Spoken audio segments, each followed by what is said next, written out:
په دې کې څومره ګن پروت وي او څومره په اسانۍ راوړي د دې هر څه ماته پته ده ځکه تاسو ته سخته تنبیه در کوم ګورې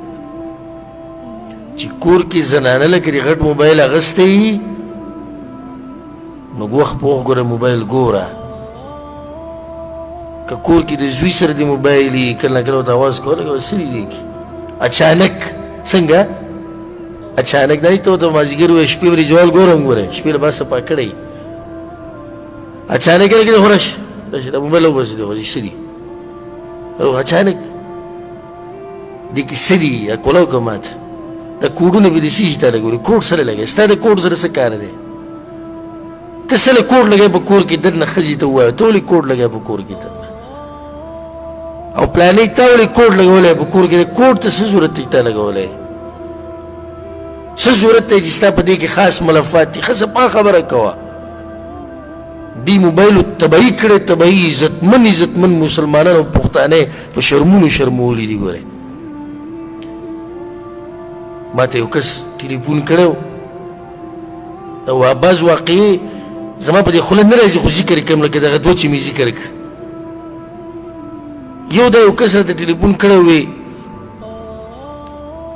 کور ته مې ټلیفون وکړو د ښځې سره مې خبرې کولې په دې ایمو باندې دا ګن چې راوتی نو په دې مو سره خبرې کولې د هغې ویښته لامده و وی ما ته یې تپوس وکړو چې دا ودې لامبل ګورې وی چې او ولې دې ولامبل وی موبایل یې سې تاو کړو په کټ کې زما تره زوی پروت وی د ده داسې مو ولامبل دا بس سوالونه ما ته داسې راشي ما ته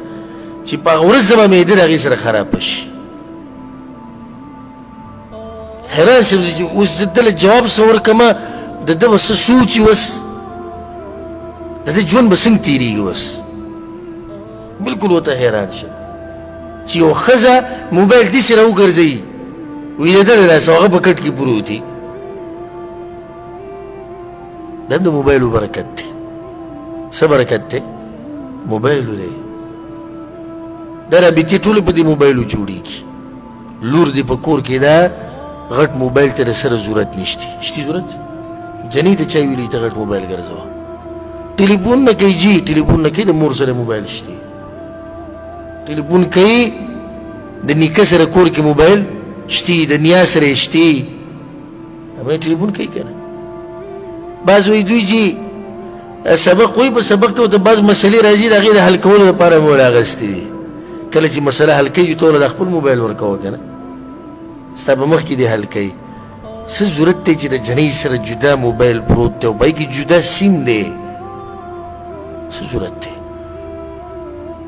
ما ته به څوک وایي چې ته موږ شکیان کې زه تا شکي کوم نه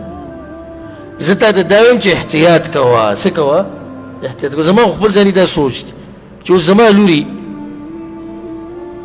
او هغه پیغله جنۍ ده او د هغې سره موبایل دی جدا او زما چې کوم خپل خپلوان دي دقه د دې خپل خپلوان دي هغوی که رابطه کوي زما په نمبر کېدی شي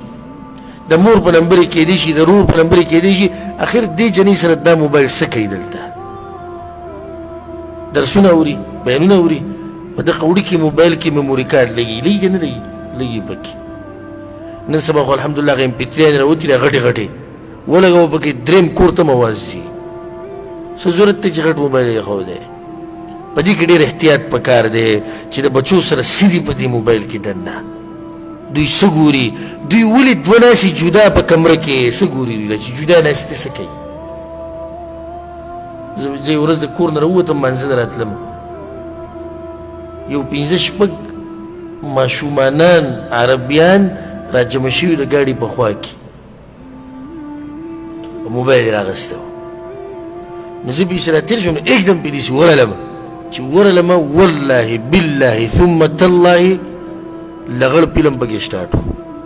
او د دوی عمرونه به داسې وو 9 10 کاله د دې په خوا کې یو سره د موبایلو د 15 وړو ته راجمع شوي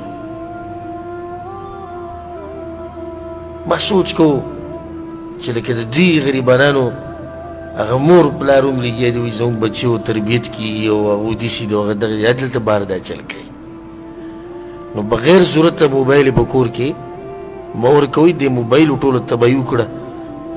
عزتمن خلک یې وشرمول الله دې زموږ حفاظت وکړي دغه شان یو نصیحت دا دی چې کور کې د زوی لوري او د واده لایق